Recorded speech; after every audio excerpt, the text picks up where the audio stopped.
तो अभी हम ऐसे भाग में आए हैं जहां आशा है कि आप खुद एक चेले हो गए हैं और अब आपको जाकर दूसरों को चेले बनाना है।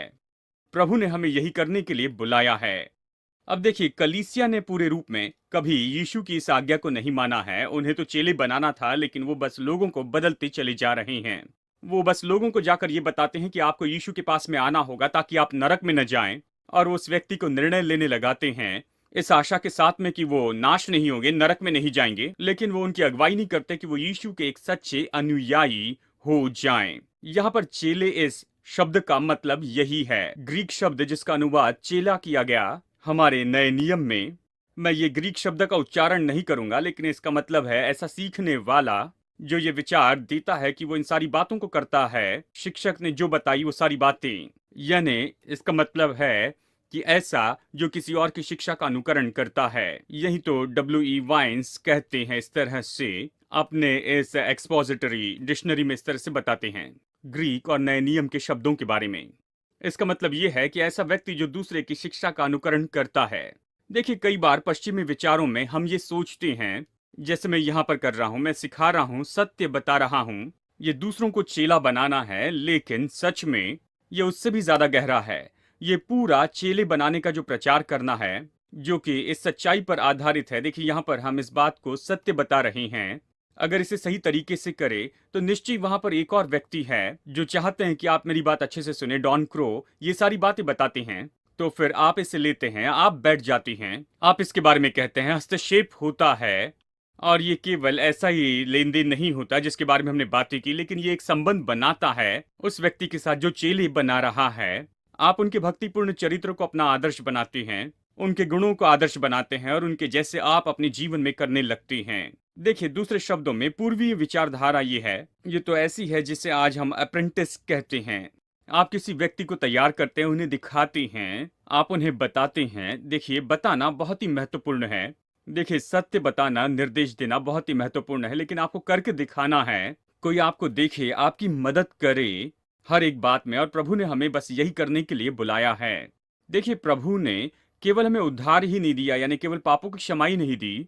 अगर आप ये ग्रीक शब्द देखें, सोजो को इसका अनुवाद किया गया क्षमा, क्षमा करना, और ये सारे शब्द नए नियम में 360 से भी ज्यादा बार ये आया है। इसका सच में मतलब है पापों की क्षमा, साथ ही शरीर की चंगाई, साथ ही आर्थिक संपन्नता, और साथ में यहाँ पर दुष्टात्माओं की ताकतों से छुटकारा प्राप्त करना, जैसे कि डिप्रेशन या ऐसी दूसरी बातें। देखिए, परमेश्वर ने कभी इस बात को निश्चित नहीं किया कि उद्धार को इस तरह से निश्चित करे, केवल पापों की क्षमा और फिर चंगाई में संपन्नता और छुटकारा ये पर्यायी है। नहीं, ये सब एक साथ है। अब देखिए, जिस तरह से बाइबल कहती है, अगर उसके अनुसार किसी को उद्धार पाना है तो उन्हें निश्चय उद्धार पाना है आत्मा, प्राण और शरीर में। आर्थिक आशीष चाहिए, शारीरिक चंगाई चाहिए और डिप्रेशन से छुटकारा चाहिए।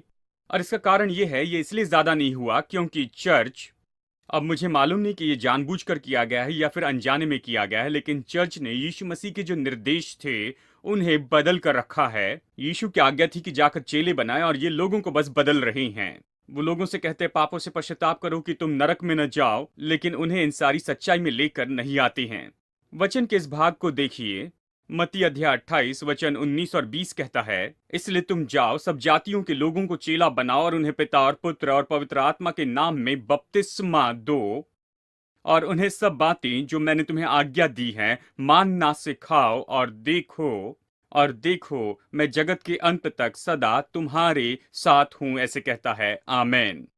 प्रभु ने हमें बताया कि हम सारे देशों में जाएं और सभी लोगों को सारी बातें मानना सिखाएं। सामान्य रूप में ये नहीं हुआ है। देखिए, हम जाकर प्रचार करते हैं पश्चाताप करो नहीं तो जल जाओगे, उद्धार पाओ नहीं तो नरक में चले जाओगे। हाँ, ये बात तो बिल्कुल पूरी तरह से सही है। बहुत ही कम बार लोग जाकर परमेश्वर की पूरी सलाह बताते हैं और लोगों को उन सारी बातों में लाना चाहते हैं जिसके बारे में वचन कहता है। वो सोचते हैं कि ये तो है एक्स्ट्रा, जैसे एक्स्ट्रा करिकुलर एक्टिविटीज हैं, ये तो बहुत ज्यादा है, बहुत बढ़कर है, तो चलो उद्धार की यहाँ छोटी सी बातों के साथ चिपके रहें। देखिए, उद्धार के लिए ये बात भी जरूरी है, चंगाई, छुटकारा, संपन्नता और साथ साथ में पापों की क्षमा भी। देखिए, इस तरह से यहाँ पर NIV इसका अनुवाद करती है, जो वचन अभी मैंने पढ़ा है मत्ती अध्याय 28 वचन 19 और 20। वो कहता है, इसलिए तुम जाओ और चेले बनाओ। सभी जाति के लोगों को चेला बनाओ, उन्हें बपतिस्मा दो पिता, पुत्र और पवित्र आत्मा के नाम में, और जो भी मैंने तुम्हें सिखाया है, तुम्हें जो आज्ञा दी है, उन्हें मानना सिखाओ। और देखो, मैं हमेशा तुम्हारे साथ में हूँ, जगत के अंत तक तुम्हारे साथ रहूंगा। देखिए, चेला बनाना यही यही तो आज्ञा यीशु ने हमें दी है। उसने कभी ये नहीं कहा कि जाकर लोगों को पश्चाताप करने के लिए कहो कि वो नरक में न जाएं। उसने कहा है कि तुम जाओ और चेले बनाओ, और चर्च इसे नहीं कर रहा है। ये पूरा प्रोग्राम डिसाइपलशिप इवेंजलिज्म जो है, इसमें हमने ऐसे बहुत से विषय देखे हैं जो कि बहुत बढ़कर हैं, केवल पापों की क्षमा से बढ़कर। हमने आपको सिखाया कैसे परमेश्वर के साथ जुड़े, कैसे लोगों के साथ में जुड़े, कैसे आप अलौकिक में बहते चले जाए, शरीर में चंगाई पाए, आपका धन बिल्कुल सही कर ले, कैसे विवाह को आप बना कर रखें। हर एक बात देखिए, हर एक चीज के लिए प्रभु के पास में उत्तर है।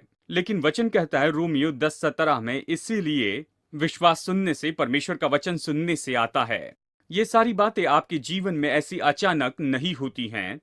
वो इसलिए नहीं होती क्योंकि आपके अंदर में एक इच्छा है कि किसी क्षेत्र में आप बदलाव को देखना चाहते हैं। आप जिन जरूरतों में हैं, उनके कारण ये नहीं होता है। यदि परमेश्वर लोगों की जरूरत के अनुसार काम करे, तो जो लोग सबसे बुरी परिस्थिति में हैं, वो तो ऐसे होंगे जो कि सबसे बड़े चमत्कार को देखेंगे। लेकिन ये ऐसा नहीं है। परमेश्वर जरूरतों से काम नहीं करता, इच्छा से वो काम नहीं करता। लेकिन एक बात है जिससे परमेश्वर काम करने लगता है, और वो है विश्वास। और विश्वास सुनने से आता है, और परमेश्वर का वचन सुनने से आता है। और इसलिए कि आप इस बात का अनुभव करना शुरू कर दें, चेले बनने के आप लाभ उठाते चले जाए, ताकि आपके पापों की क्षमा ही ना हो, लेकिन साथ में आप मसीह यीशु के जैसे चलने लगे, आप उसके अनुयायी हो जाएं, उसके जैसे काम करें। जानते हैं, क्रिश्चियन शब्द का मतलब है छोटे मसीह। ये तो ऐसा शब्द है जिसका उपयोग उस समय मसीहत पर दोष लगाने वाले लोग उपयोग करते थे कि उनका अपमान करें, तो वो कहते, देखो तुम छोटे मसीह हो। क्रिश्चियन, इसका सच में मतलब है छोटा मसीह। जानते हैं, आज बहुत से क्रिश्चियन लोग छोटे मसीह नहीं हैं। वो यीशु को नहीं दर्शा रहे हैं। उनके पास में यीशु की शांति, आनंद और सामर्थ नहीं है, उसकी बुद्धि नहीं है, और निश्चय उसके काम भी नहीं हैं। ये इसीलिए क्योंकि हम लोगों को चेले नहीं बना रहे हैं। हम उनसे बस ये कहते हैं कि तुम पश्चाताप करो, पापों की क्षमा पाओ। लेकिन ये केवल इतना ही नहीं है। जितना महत्वपूर्ण है कि आपके पापों की क्षमा को आप पाए, और ये महत्वपूर्ण है, इसमें और भी बातें हैं। आपको आगे बढ़ना होगा, और आपको मसीह के जीवन के जैसे ही काम करते जाना होगा। और आपको इस तरह से प्रदर्शित करना है कि आगे जाकर कोई ना कोई निश्चय आपको छोटा मसीह कहे, कि आप बिल्कुल यीशु के जैसे काम करें। और चेला यही होता है।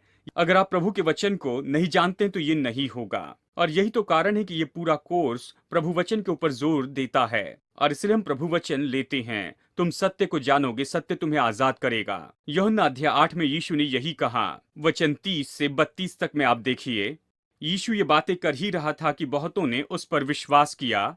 तब यीशु ने उन यहूदियों से जिन्होंने उस पर विश्वास किया था कहा, यदि तुम मेरे वचन में बने रहोगे तो सचमुच मेरे चेले ठहरोगे। तुम सत्य को जानोगे और सत्य तुम्हें स्वतंत्र करेगा। ध्यान दे, ये वचन 30 में कहता है, वो ये बातें कर ही रहा था कि बहुतों ने उस पर विश्वास किया। उन्होंने अपना विश्वास यीशु पर रखा। लेकिन ये आगे कहता, यदि तुम मेरे वचनों में बने रहोगे तो सचमुच तुम मेरे चेले ठहरोगे।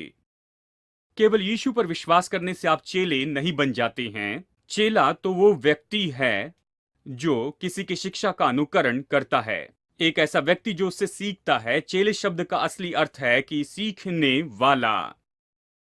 यानी ऐसे बहुत से लोग हैं जिन्होंने यीशु से पापों की क्षमा वहां पर मांगी थी, और अगर वो अभी इसी समय मर जाए तो मैं जानता हूं वो स्वर्ग में जाएंगे, क्योंकि उन्होंने यीशु पर विश्वास किया। लेकिन हम उन्हें सच्चे चेले नहीं कह सकते हैं, क्योंकि वो यीशु की शिक्षा का पालन नहीं कर रहे हैं। और बहुत से लोग तो केवल पापों की क्षमा से आगे भी नहीं बढ़े हैं। जिन लोगों ने यीशु पर विश्वास किया, उनसे यीशु ने इस तरह से कहा, यदि तुम मेरे वचनों में बने रहोगे तो तुम सचमुच मेरे चेले ठहरोगे, ऐसे उसने कहा। ऐसा व्यक्ति जो कि चेला है, प्रभु यीशु मसीह का चेला है, यह ऐसा व्यक्ति है जो कि परमेश्वर के वचन में निरंतर है। नया जन्म का जो अनुभव है, उसके लिए प्रभु की स्तुति हो। प्रभु की स्तुति हो जब आप इस आजादी को पाते हैं। आप जानते हैं कि आप मरने के बाद में नरक में नहीं जाएंगे, ये अच्छी बात है। लेकिन बताऊं, केवल यही बात नहीं है। ऐसा आनंद है, शांति जो यीशु के चंगाईदाता के रूप में जानने से आता है, छुटकारा देने वाला, प्रयोजन करने वाला, सबसे अच्छा मित्र के रूप में जानने से, इन सारी दूसरी बातों से बहुत ज्यादा आनंद आता है। और एक सच्चा चेला तो वो है जो केवल पापों की क्षमा से और आगे बढ़ जाता है और यीशु की शिक्षाओं का सच में वो पालन करने लगता है, यीशु की शिक्षाओं को मानने लगता है। एक ऐसा व्यक्ति जो दूसरे की शिक्षा का पालन करता है, यही तो चेले की परिभाषा होती है।